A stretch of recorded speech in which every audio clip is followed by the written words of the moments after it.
Halloween weekend, we're spending it in Salem. So Salem is one of those places I've always wanted to go. Just because in middle school I read a book called A Break with Charity, and then obviously The Crucible, and there's just been so much good literature surrounding it, and I think this is going to be an interesting experience. So let's do it. Our city has been plagued by witchcraft. Get your hands off me! Get your hands off me! To the old town hall!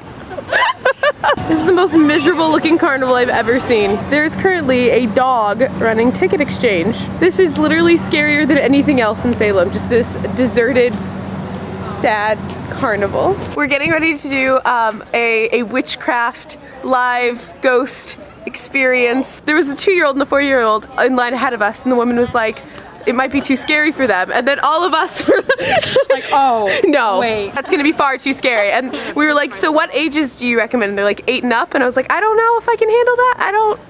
That might be a bit too much for me. This is the Old Town Hall, and now there's a museum. In this room is where the women were convicted. I think no matter what piece of history you're looking at, the underlying emotion always tends to be fear, and it's very true of the Salem witch trials. Most of the people in this graveyard have died 400 years ago, 500 years ago, and it's crazy to think that the fear that drove this massacre, I guess, in a way, is very similar to the fear that we see in present-day genocide and present-day problems. It's hard to be in a graveyard and to see the gallows and to know what happened and to not feel personally connected to it in some way.